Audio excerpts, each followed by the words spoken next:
Assalamualaikum warahmatullahi wabarakatuh.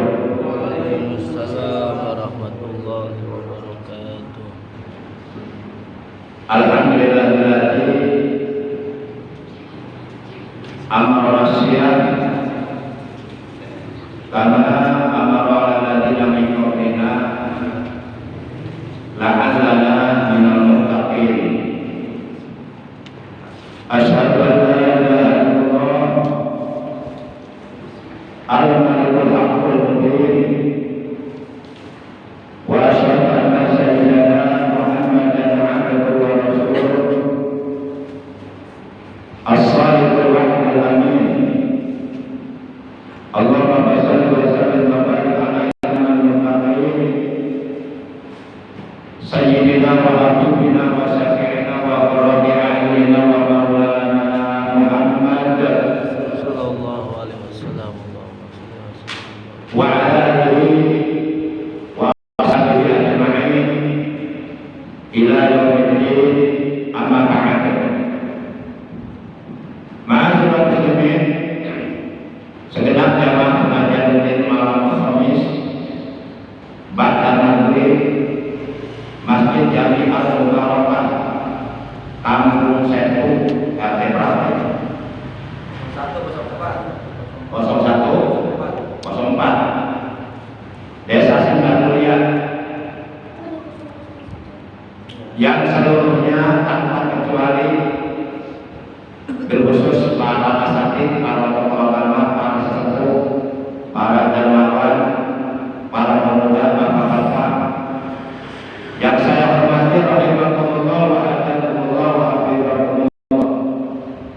Langsung saja kita awali pengajian rutin kita pada malam ini, memasuki malam tanggal 3 di bulan Sya'ban atau bulan Roah tahun 1444 Hijriah, bertepatan dengan tanggal 22 Februari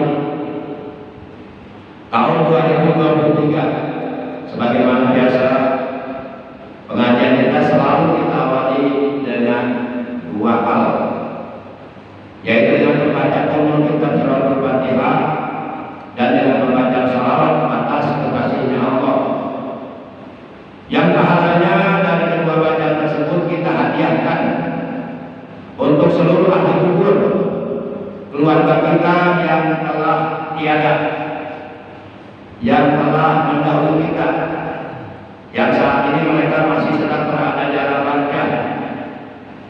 Semoga dengan barokah karomah, mujizat kemuliaan dan keagungan daripada surah Al-Fatihah dan barokah daripada bacaan salawat yang akan kita baca, semoga mereka semuanya ahli kubur kita, terutama kedua orang tua kita, kakek nenek kita, para sesepuh kita, guru-guru kita, paman bibi kita, kakak adik kita, anak cucu kita, dan saudara-saudara kita, mereka semuanya selalu berada dalam rahmatnya Allah, alam kuburnya oleh Allah dilapangkan, diluaskan, diterangkan, diselamatkan dari adab kubur, mendapatkan nikmat kubur, alam kuburnya oleh Allah dengan taman dari taman-taman surga.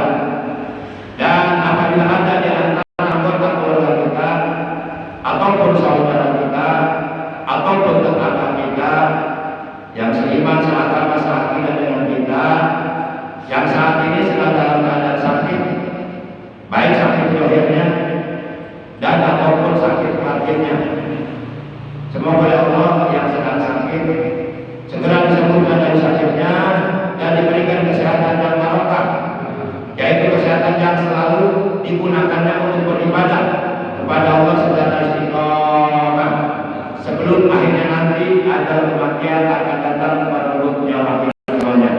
Bidzikrillah al-Fatihah. A'udzu billahi minasyaitonir rajim. Bismillahirrahmanirrahim. Alhamdulillahirabbil alamin. Arrahmanir rahim. Maliki yaumiddin. Iyyaka na'budu wa iyyaka nasta'in. Ihdinas siratal mustaqim. Shiratal ladzina an'amta 'alaihim ghairil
Ayo sedulur lanang wadon padha bae, susah karo senang aja tinggal ibadahe.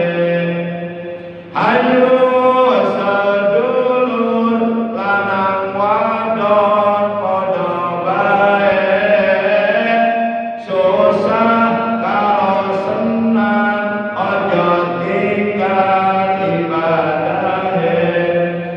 Kita umat Islam pada ngaji kitab Quran, sebab kitab Quran dawuhe Gusti Pangeran.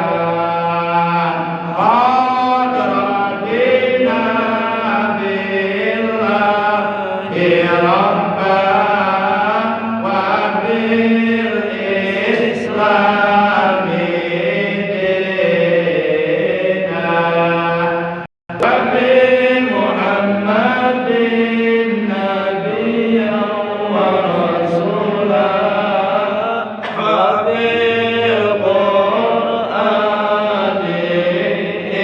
imama wa bil kabati wa bil kabati kiblatan wa bil mu'minina ikhwana.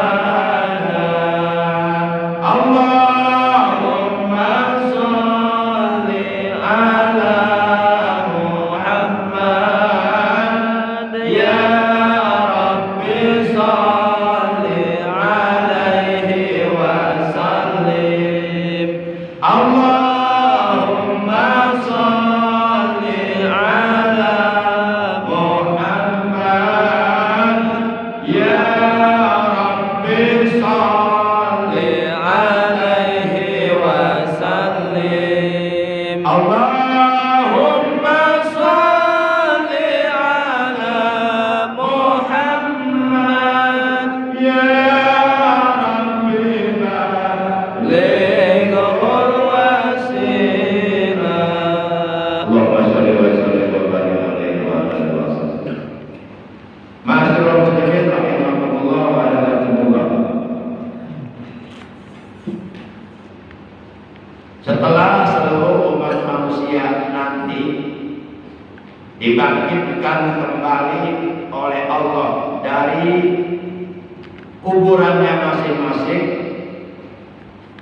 yaitu setelah ditiupnya sangkala yang kedua oleh malaikat Israfil.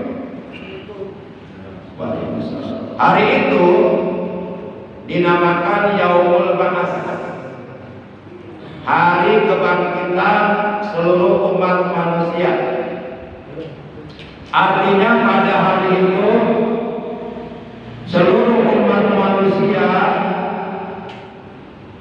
yang telah mati, yang berada di alam kuburnya masing-masing, mereka seluruhnya oleh Allah akan dihidupkan kembali.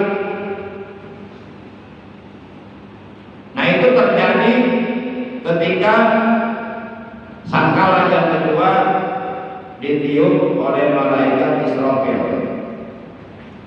Lalu mereka pun seluruh manusia akan bangkit kembali dari kuburannya masing-masing.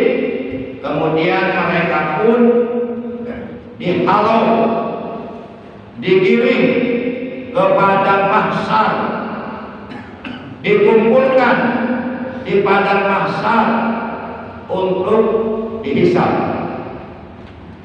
Nah, pada hari penghisaban amal,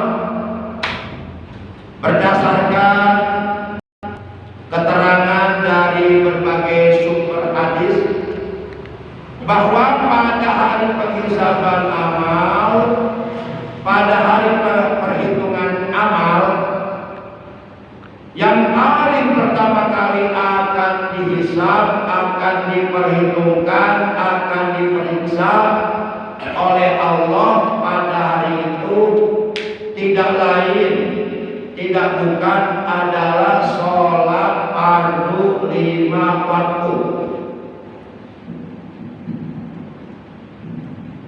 Kalau sholat fardu 5 waktu yang telah diwajibkan oleh Allah kepada kita, kepada setiap orang Islam yang mukallaf, baik laki-laki maupun wanita, dikerjakan dengan baik, dikerjakan dengan benar, dikerjakan atas dasar ilmu, dikerjakan dengan penuh kehusuan, dikerjakan dengan penuh keikhlasan, semata-mata hanyalah karena Allah, mengharap ridha Allah, sholatnya sempurna dan diterima oleh Allah, barulah amal-amal kita yang lainnya baru akan diperiksa dan akan diberikan pahalanya masing-masing apabila sholatnya diterima. Tapi kalau umpama yang terjadi sebaliknya, seluruh sholat fardu 5 waktu yang telah kita kerjakan selama kita hidup di alam dunia yang fana, dari mulai kita mukallaf sampai kita mati disolatkan, kalau umpama ditolak oleh Allah, tidak diterima oleh Allah, maka amal-amal kita yang lainnya sebanyak apapun itu akan menjadi sia-sia karena tidak akan diperiksa. Jangankan diberikan pahalanya masing-masing, diperiksa pun tidak. Kenapa amal yang lainnya tidak diperiksa? Karena sholatnya ditolak. Berarti sholat fardu 5 waktu ini kedudukannya dalam agama Islam sangat amat penting sekali, sehingga sholat fardu 5 waktu ini menjadi tolok ukur, menjadi barometer terhadap diperiksa atau tidaknya amal-amal kita yang lainnya, terhadap diperiksa atau tidaknya, diterima atau tidaknya amal ibadah yang lainnya yang kita kerjakan selama kita di dalam dunia, itu sangat amat bergantung kepada sholat fardu 5 waktu. Jadi sholat fardu 5 waktu ini jangan disepelekan, jangan diremehkan, jangan dianggap enteng, jangan dilalaikan, jangan diabaikan, akan tetapi harus benar-benar diutamakan, diistimewakan. Rasulullah SAW beliau telah bersabda, awwalu ma yunjaru bihil abdu min amalihir sholat fa'in kubilat minhu nujira bima baqiya min amalihi wa illam tuqbal minhu lam yunjar bi syai'in min amalihi. Kata Rasulullah dalam hadis ini, awalumah, perkara yang paling awal, amalan yang paling pertama kali, yunjaru, akan diperiksa oleh Allah, bihi, di dalam perkara tersebut, di dalam amalan tersebut, Yaumal qiyamati, pada hari kiamat, min amal abdi, dari amal seorang hamba, as-sholatu, yaitu sholatnya.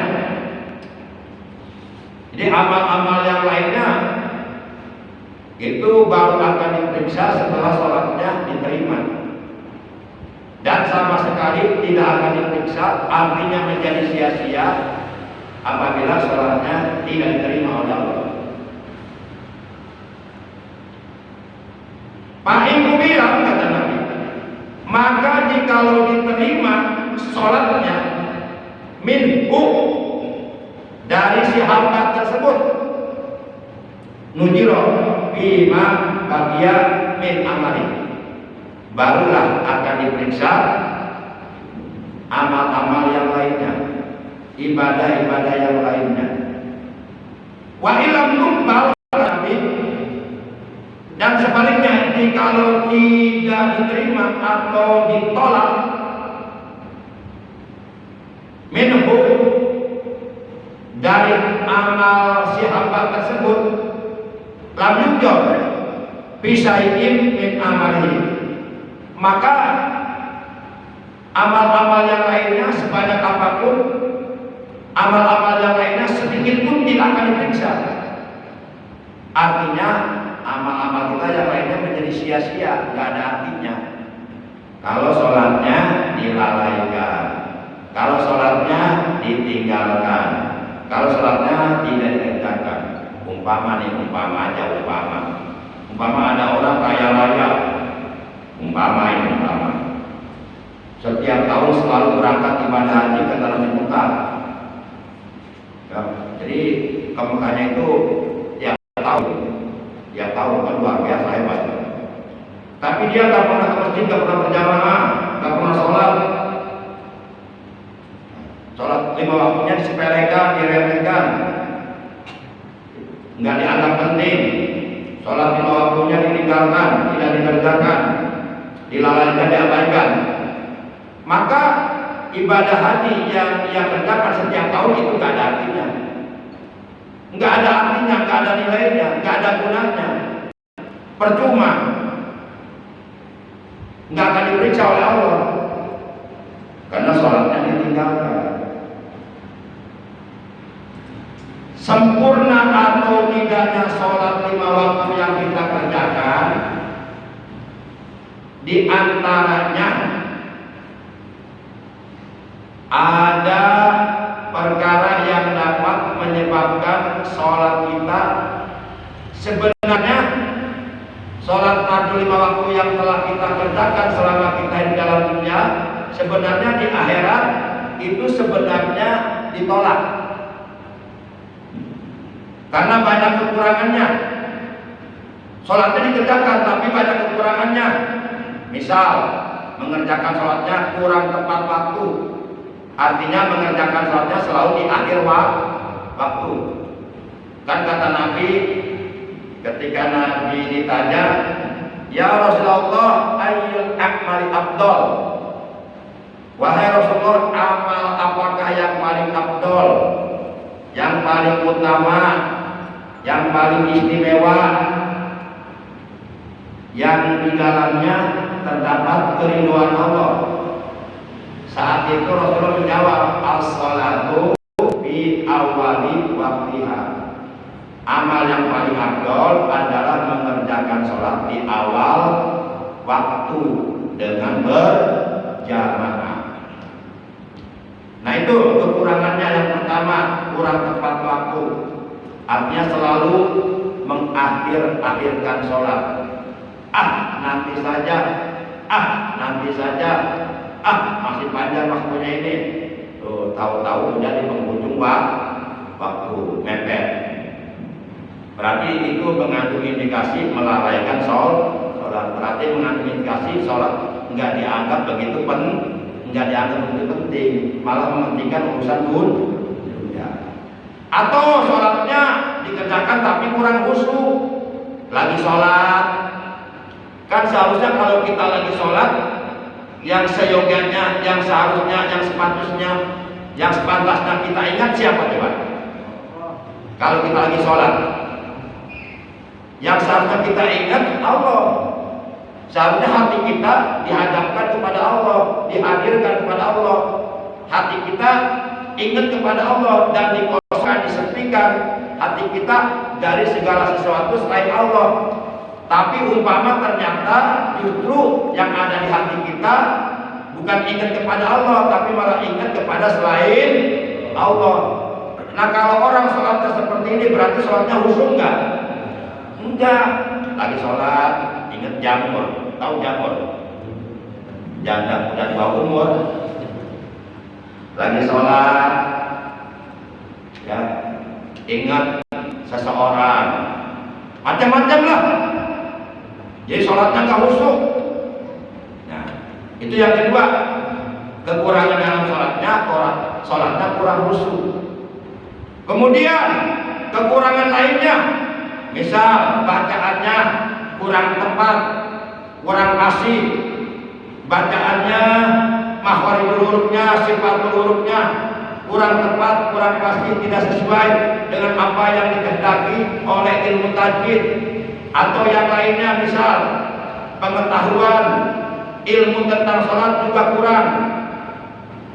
Sholat mah sholat tapi nggak paham, nggak ngerti rukun sholat ada berapa, lalu bagaimana cara mengerjakan rukun sholat dengan sempurna, pembatalan sholat ada berapa, sunnah hayat ada berapa, sunnah abad ada berapa. Pokoknya intinya nggak paham lah. Sholat sholat dikerjakan tapi nggak paham, nggak ngerti ilmunya. Nah, itu berarti kekurangan dalam ilmunya. Sehingga orang tersebut di hari kiamat setelah sholatnya diperiksa ternyata banyak kekurangannya. Sehingga orang tersebut sholatnya hampir-hampir tidak diterima oleh Allah, hampir-hampir ditolak oleh Allah. Tapi oleh karena Allah Maha Bijaksana, kata Allah, hei malaikat, undiru bi sholati abdi hal wujida lahum min tatawuin. Hei malaikat, coba hambaku yang tadi sholatnya banyak kekurangannya, periksa lagi. Adakah dia mengerjakan qobliyah dan ba'diyahnya? Adakah qobliyah subuhnya dikerjakan? Adakah ba'diyah zuhurnya dikerjakan? Adakah qobliyah zuhurnya dikerjakan, ba'diyah zuhurnya dikerjakan? Adakah qobliyah asharnya dikerjakan? Adakah qobliyah maghribnya dikerjakan? Adakah ba'diyah maghribnya dikerjakan? Adakah qobliyah isyanya dikerjakan? Adakah ba'diyah isyanya dikerjakan? Dan adakah dia setelah beres sholat beristighfar, mohon ampun kepada Allah, berzikir, berwirid dan berdoa, memohon kepada Allah agar sholatnya diterima oleh Allah? Apakah itu semuanya dilakukan oleh hambaku yang sholatnya tadi banyak kekurangannya, yang seharusnya aku tolak? Diperiksa oleh malaikat dalam buku catatan amal, ternyata alhamdulillah orang tersebut ya sebelum mengerjakan sholat fardu selalu mengerjakan qobliyah, dan sesudah mengerjakan sholat fardu selalu mengerjakan ba'diyah. Jadi mengerjakan qobliyah dan kecuali ba'diyah ashar dan ba'diyah subuh itu haram, tidak boleh. Tapi kalau umpama kita mengkodok qobliyah subuh dikerjakan setelah selesai sholat subuh, itu boleh. Ada keterangannya dalam kitab Fathul Mu'in. Umpama kita mau sholat subuh datang ke masjidnya terlambat karena bangunnya kesiangan. Pas bangun begitu mendengar suara azan dikumandangkan di masjid. Sementara kita baru bangun, belum ke air, belum pipis, belum belum mandi, belum gosok gigi. Nah, akhirnya kita kan ke toilet dulu, di toilet katakan azan lah, pipis plus kan. Belum mandinya, otomatis begitu datang ke masjid, ya kan, udah ketinggalan 1 rakaat. kita mulai bergabung kepada imam dalam sholat subuh di rakaat kedua. Berarti kita tadi qobliyah dulu enggak? Boro-boro qobliyah dulu. Subuhnya kan tinggal Pak. Nah itu boleh qobliyah subuh dikodok. Kalau memang dikodok nanti setelah beres sholat subuh atau setelah beres wiridan. Niatnya usolli sunatan qobliyah subuh kodokan lillahi ta'ala. Aku niat sholat kodok qobliyah subuh. Itu boleh, ada keterangannya dalam kitab Fathul Mu'in. Jangan begini, udah qomat, kan kalau udah qomat seharusnya ke depan, bikin barisan sholat, langsung ikut sholat berjamaah, malah qobliyah dulu, itu blow on namanya. Nggak paham itu namanya blow on. Udah berjamaah, nggak usah qobliyah dulu karena udah qomat. Kalau mau qobliyah, datangnya sebelum qomat. Kira-kira jelas nggak? Datangnya jangan terlambat atuh. Misal subuh jam berapa? Tengah 5 misal. Ya kita datangnya jam tengah 5. Kalau subuhnya tengah 5, kita datangnya jam 4. Jam tengah 4, tahajud dulu di masjid itu kan? Kira-kira ketinggalan nggak qobliyahnya? Enggak lah, jam 4 udah di masjid. Ya ini gimana ketika nggak ketinggalan qobliyah subuh?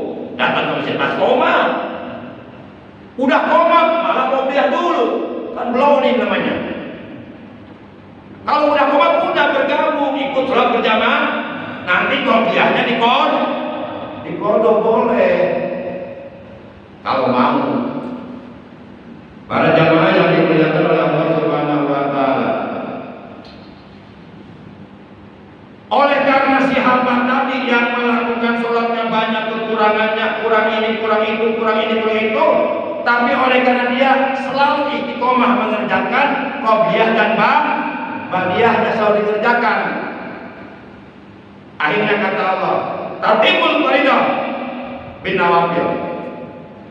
Oleh Allah dikatakan sudah sempurnakan saja sholatnya, sebab dia istiqomah mengerjakan sholat qobliyah dan ba'diyah. Nah itulah fungsinya, kegunaannya, faedahnya, manfaatnya. Sholat sunnah, qobliyah dan ba'diyah itu bisa menyempurnakan sholat fardu yang kita kerjakan banyak kekurangan, termasuk juga wiridan, beristighfar, berzikir, berdoa itu bisa. Karena berzikir setelah sholat dan berdoa setelah sholat itu termasuk kesunahan sholat fardu yang dikerjakan setelah sholat fardu selesai. Sunnah itu disunahkan kita berzikir dan berdoa manakala kita sudah selesai melaksanakan sholat fardu 5 waktu, termasuk manakala kita sudah selesai melaksanakan sholat Jumat. Cuma kalau Jumat mah zikirnya kita baca Al-Fatihah 7 kali, Al-Ikhlas 7 kali, Al-Falaq 7 kali, An-Nas 7 kali. Barang siapa yang mengamalkan ini, maka seluruh dosa-dosa yang pernah dilakukannya di hari Jumat ke hari Jumat saat itu dihapus oleh Allah. Dengan barokah kita setiap selesai sholat Jumat baca berapa surat itu? 4 surat, Fatihah, Al-Ikhlas, Al-Falaq, An-Nas masing-masing 7 kali. Kemudian kita baca doa yang disusun oleh Abu Nawas. Ila stulir firdausi ala wala tu'ala narir jahimi fa'abaitau katamu'adfir junubi fa'inna katafirutan bil'azimi. Dibaca 5 kali. Para jamaah yang dimuliakan oleh Allah Subhanahu wa Ta'ala, sedikit lagi, kebanyakan orang-orang Islam ketika mengerjakan sholat sunnah qobliyah atau ba'diyah, kebanyakan mereka hanya membaca Fatihah saja. Betul nggak? Baca surah nggak setelah Fatihah? Ada yang baca, tapi kebanyakan Enggak. Di rakaat pertama baca Fatihah saja, kemudian di rakaat kedua juga sama, baca Fatihah saja, kemudian ruku. Padahal membaca Al-Quran di dalam sholat itu jauh lebih afdol, jauh lebih utama, jauh lebih besar pahalanya daripada membaca Al-Quran di luar sholat. Jadi walaupun sholatnya sholat sunnah qobliyah atau ba'diyah, alangkah bagusnya setelah kita selesai membaca Fatihah, kita baca surah, baik di rakaat pertama maupun di rakaat kedua. Surah apa yang harus kita baca? Bebas. Tapi kalau saya boleh menyarankan, sudah baca di rakaat pertama setelah Fatihah surah Al-Nasrah 8 ayat. Nanti di rakaat kedua setelah Al-Fatihah baca surah Alam Taro Kaifa. Alam Nasrah dan Alam Taro Kaif itu disebutnya surah 2 alam. Surah 2 alam. Alam pertama alam nas, alam kedua alam Taro Kaif, Alam Taro Kaifa. Nah, saya pernah mendengar ada orang bacanya salah ketika membaca surah Al-Fil, Alam Taro Kaifa. Alam Taro Kaifa fa'ala, Alam Taro Kaifa, Alam Taro Kaifa fa'ala. Jadi seakan-akan tulisannya Alam Taro Kaifa kemudian fa'ala. Itu salah. Jadi tulisannya bukan Alam Taro Kaifa fa'ala, bukan. Tapi tulisannya Alam Taro Kaifa fa'ala. Jadi jangan sampai salah baca, jangan sampai Alam Taro Kaifa fa'ala, salah. Berarti tulisannya Alam Taro Kaifa fa'ala. Alam Taro Kaifa fa'ala itu salah. Kenapa salah? Karena enggak sesuai dengan tulisannya di Quran. Di Quran tulisannya Alam Taro Kaifa fa'ala. Jadi bacanya Alam Taro Kaifa fa'ala rabbuka bi ashabil fil. Ada lagi seseorang baca surah Al-Kautsar di ayat kedua, ternyata salah juga bacaannya. Seharusnya kan pasolli li rabbika wanhar, tulisannya pasolli, yang kedua li rabbika, yang ketiga wanhar. Nah ini dia bacanya begini, pasolli li rabbika wanhar. Berarti nambah huruf enggak? Kan tulisannya kan pasolli, itu yang pertama, yang kedua li rabbika, yang ketiga wanhar. Jadi bacanya pasolli li rabbika wanhar. Nah kalau dibaca pasolli li rabbika wanhar, salah enggak? Lah nambah huruf dia, pasolli li rabbika wanhar. Bukan pasolli li rabbika wanhar. Ini yang marah lagi pas baca ayat terakhir, lupa dia. Inna kata anak kecil, ilahi imam. Itu lebih parah lagi. Nah, para jamaah yang dimuliakan oleh Allah Subhanahu wa taala. Apalagi qobliyah subuh. Rakaatul fajri khairun minad dunya wa ma fiha. 2 rakaat salat sunnah fajar itu nilainya, pahalanya jauh lebih baik, jauh lebih berharga daripada dunia beserta seluruh isinya.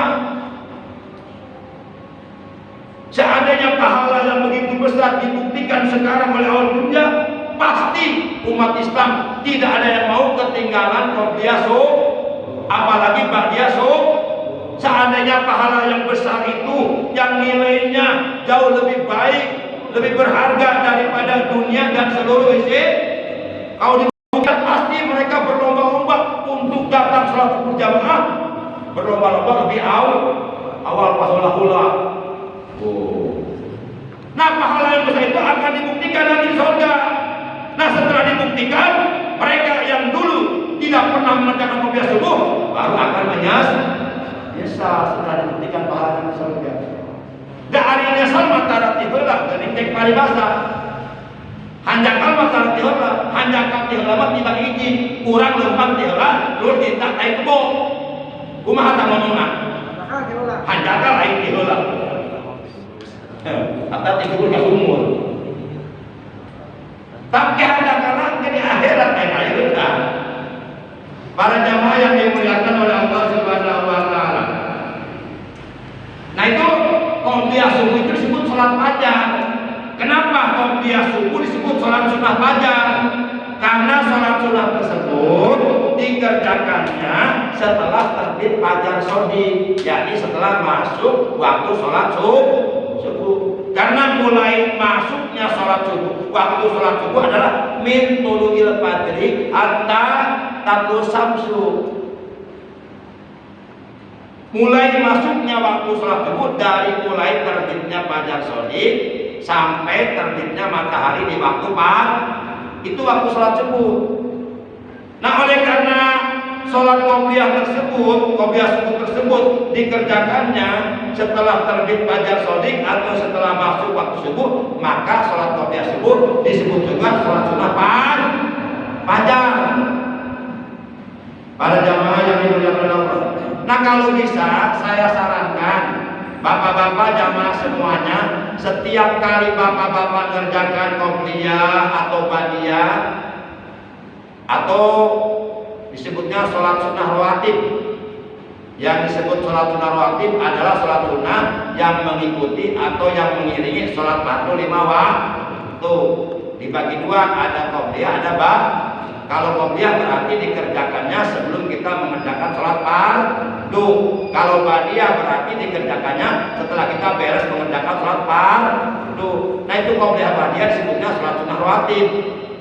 Nah, setiap kali bapak-bapak mengerjakan sholat sunnah rawatib, saya sarankan di rakaat pertama setelah selesai Fatihah baca alam nasroh. Di rakaat kedua setelah selesai Fatihah baca alam taro kaifah, baca surat dua alam, itu alam nasroh dan alam taro kaifah. Fa'ala rabbuka bil ashabil fil.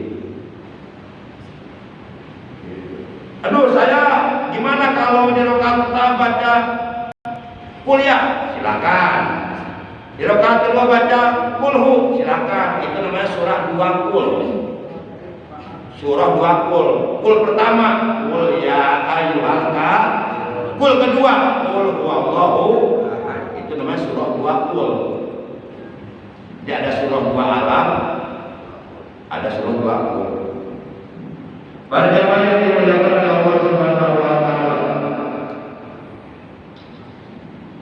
Jadi kita ya sadar atau tidak sadar, mengakui ataupun tidak mengakui, kita mengerjakan sholat sebenarnya banyak kekurangannya, terutama kurang khusyuk. Apalagi orang-orang yang nggak pernah ngaji, waktu ketika nggak bisa baca Quran, itu pasti banyak kekurangannya. Bacanya kurang pas, kadang-kadang berubah huruf, sehingga berubah makna. Udah akui saja kita mengerjakan sholat banyak kekurangan. Nah, kalau kita menyadari bahwa sholat yang kita kerjakan banyak kekurangan dan kita takut nanti dari kiamat ditolak sholat kita, sehingga amal kita yang lainnya menjadi sia-sia, makanya jangan tinggalkan qobliyah dan ba'diyahnya, sebab itu bisa membantu. Jadi qobliyah ba'diyah 5 waktu itu fungsinya untuk menyempurnakan kekurangan-kekurangan yang kita lakukan di dalam sholat fardu 5 waktu, insya Allah. Dengan sebab kita mengerjakan kepribadian, mudah-mudahan sholat kita jadi diterima oleh Allah. Kemudian kalau kita malam ini sebelum saya tutup, kepada seluruh para jamaah Masjid Darul Barokah, barangkali ada waktu senggang, waktu luang, badan sehat, ada umur, yuk malam ini kita sama-sama hadir dalam acara tabligh akbar memperingati Isra Mi'raj Nabi Agung Nabi besar Muhammad Sallallahu Alaihi Wasallam, bertempat di Musola Al Murtadok, Kampung Gandaria. Penceramanya Habib Bahar bin Semit dan Habib Muhammad Al-Atos, mantu Imam besar Habib Rizik Shihab.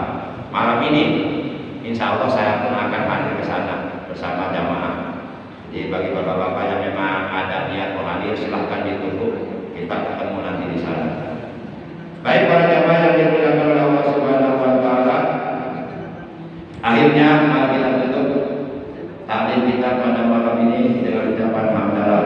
Alhamdulillah.